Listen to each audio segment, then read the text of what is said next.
Hey friends, welcome back to our weekly Dealmakers meeting, and you guys said you wanted to talk about this week about how to not get screwed.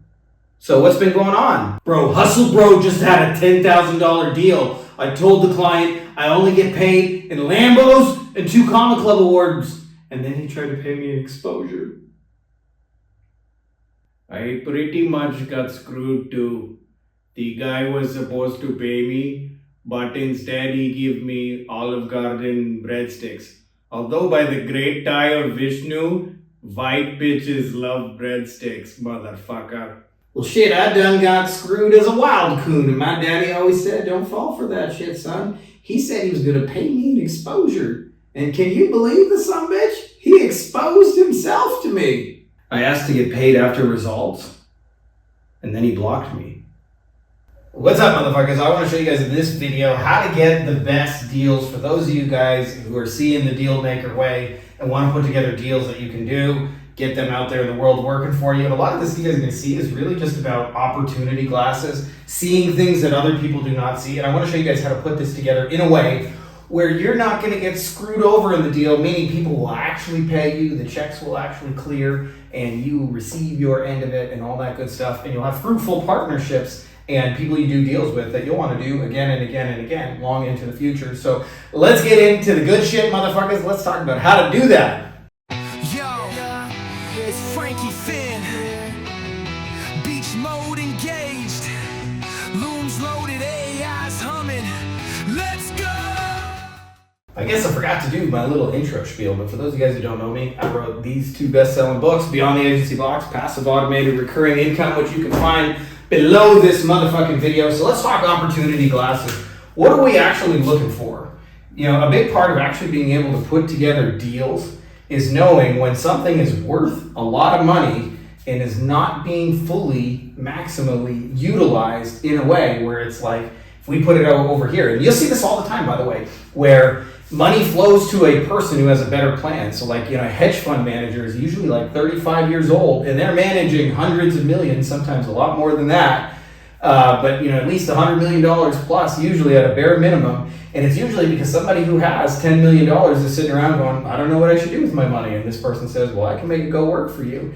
And a person who's taken a lifetime to acquire 10 million will turn it over to a 35-year-old person simply because they have a better plan. I want you to be that person who gets $10 million assets turned over to them because you have a better plan than the next person, which is kind of like this. What would you do if you had $1 million? I'll tell you what I'd do, man. 2 chicks at the same time, man.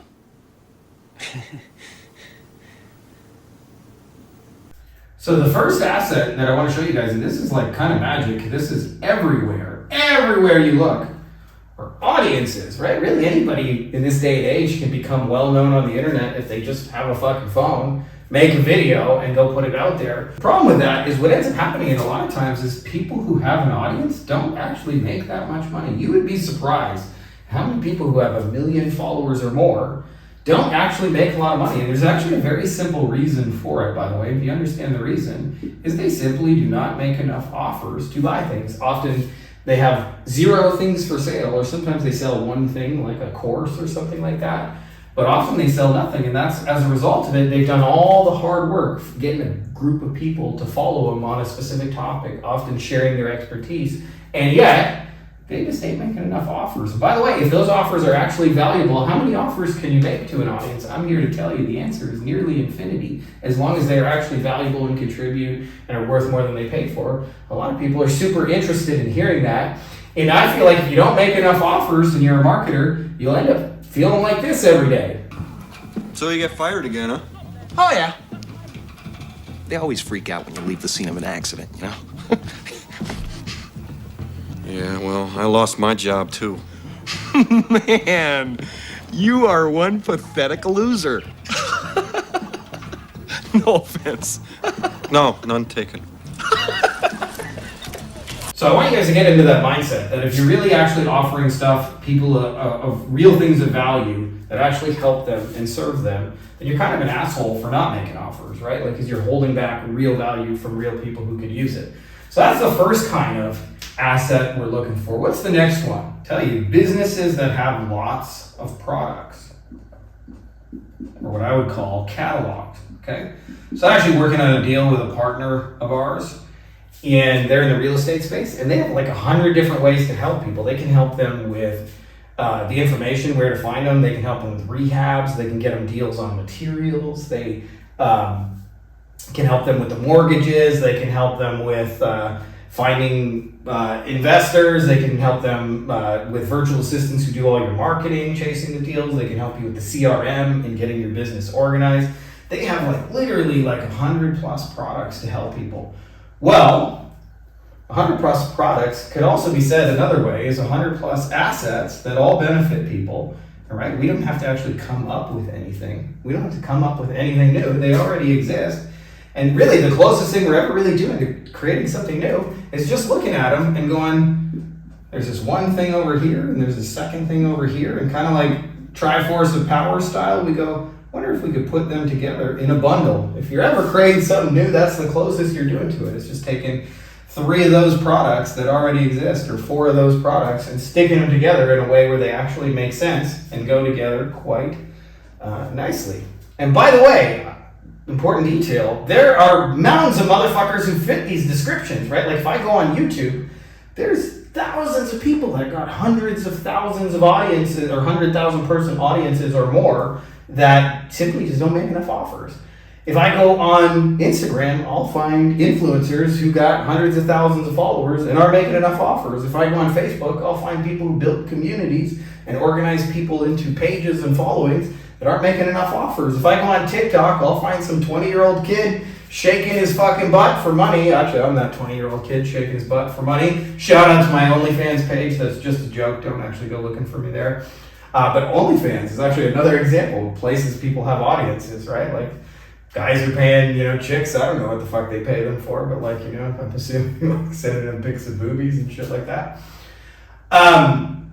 So audiences and products and catalogs, and then what else would we want here? The next piece I call systems. Tell you an interesting business stat, okay? Local businesses, if you start a local business, you have a 9 in 10 chance of failing in the first 5 years, right? Even though we think there's a lot of local businesses, there's plenty more that did not make it in place of that, right? So you got a 9 out of 10 chance of not making it 5 years. If you start a franchise, you have a 75% chance of succeeding, right? If you buy a McDonald's or you buy a Subway sandwich shop or whatever, right? Like if you buy, some kind of franchise, you're actually more likely to succeed than not succeed. Why are those so vastly different? And the answer is systems, right? Well, I'll tell you, almost every day, people create a system or a process, and almost always its purpose was for self-use. And yet, there are probably hundreds of other people at a bare minimum that would benefit from that exact system that's already been built. Okay? So when we find businesses that have systems and organization, I'll give you a really small example of this, teeny tiny.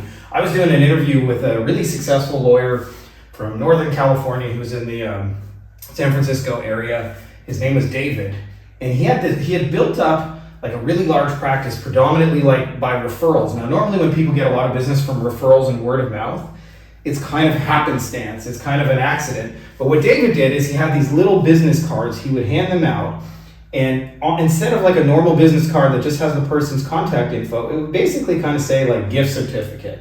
And it would say this, and because you're a friend of so-and-so, this entitles you to one free $275 consultation. And he would give that person, that's a really bad 5. But 5s are hard to write sideways, in case you didn't know that.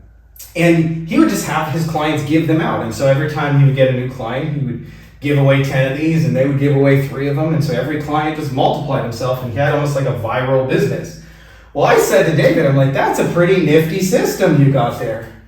I said, be curious, would you be okay with it? I didn't even offer him money. I just said, would you be okay if I use that for my clients? I'll just make sure I don't give it to anyone else who's in your direct area of competition. So I won't give this to anyone in San Francisco, but like if I got a guy in Michigan, he's never gonna meet you. Is it okay? I use this system? And David was like, yeah, man, go for it. Gave me the old thumbs up. That's my thumbs up right there. That don't look like a very good thumbs up. That looks more like maybe a comb or something. But anyways, and this was a simple little system that we added in for our clients for like, I don't know, like 5-6 years. And they loved it because when we would run a Facebook ad, and then they would go get a client, and those clients would multiply themselves after we got them because we had these gift certificates to give away. By the way, it cost me $10 back in the day to print, I don't know, 100 business cards and say, give these away. And, you know, every month or so we'd have to order some more. But that was it, right? Like it was just a little $10 investment that multiplied. Well, I promise you, there are businesses everywhere and people who figured out some shit for self-use that you can come in the door and negotiate what I would call a license agreement. Can I sell your system and give you a kickback? Sometimes you don't even have to offer a kickback. Flattery was how I got that one. So coming back to this like thing here, our opportunity glasses. What are we looking for if we want to find the best deals? Well, we're finding the best audience. So let me give you an example of this, okay? Let's say, all things being equal, we go on, I don't know, YouTube, since we're watching on YouTube, and there's a person who has a 10-person audience, right? Maybe their mom, some friends. Then there's another person who has 10K, okay?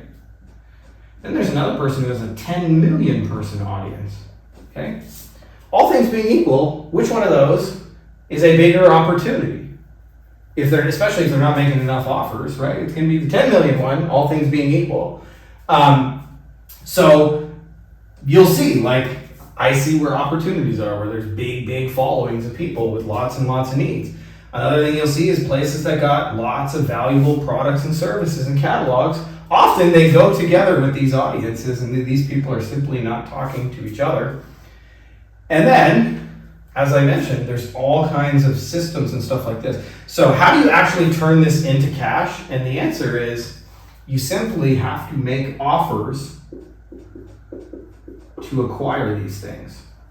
Call these acquisition offers, okay? So I learned this actually when we started getting into real estate. Shout out to my friend and mentor, Matt Larson. When you start acquiring real estate, like the way you get good at real estate is you just make a lot of offers. Hey, would you sell me your house? I'd love to pay you. Can I make you an offer on your house? Like that's how you acquire real estate. It's like not really a big secret. You make offers to acquire it. By the way, your offers don't necessarily have to be to acquire it, but you can do that. You can come in stupid and say, hey, like, would you ever sell me this audience? I know you spent a lot of work building it. Like if I wanted to buy it from you. And by the way, their price and your price are often different. I actually just talked to a guy on YouTube who built up a 22,000 person channel and said, what would you want to sell me the channel? And his answer was $80 US. Not even dinner for two, right? So you can acquire them that way. You can work out a partnership deal. Hey, let me help you put together a deal and bring you some money, and we'll split a percentage of it, things like that. Products and catalogs, we can simply put those together with audiences owners and almost always negotiate a spread in the middle for you. And almost always, like I said, we're either our acquisition offer, this should probably say control plus acquisition or control slash, right? Acquisition is, can I buy it? Control is, could we work out a deal where we do something mutually beneficial? Hey, I'd like to help you make a bunch of money out of your 10 million followers. Can I go put together a product deal for you? I just want a percentage of the money that you make. Well, it's going to be a lot easier to have a conversation on both ends because these two people, in theory, should talk to each other, but don't. And then there's all kinds of opportunities to license systems that work. The little business card, the little tool, our little way of doing it. I promise you those systems exist. Somebody built an AI automation to do their follow-up or a chat bot, all kinds of things. And like they usually almost always figured it out for self-use, but it would benefit hundreds, sometimes hundreds of thousands of people if it was simply shared. And you can negotiate that sharing because they're usually only interested in their own self-use. If you can give them extra money that they don't have to do anything for, it really works for both of you, doesn't it? So that's all I got for you guys in this video. I hope you guys are seeing the power of getting the best deals on the planet for deal makers, which is simply recognizing where the big audiences and the big products are and all the valuable systems are, the companies that figured some shit out, and licensing those things, and you make yourself a whole bunch of money. If you guys have not already checked it out, I would suggest you click the link below the video and check out my book, Passive Automated Recurring Income. Anyways, I'll see you guys in the next video. Make sure to subscribe, and may the force be with you.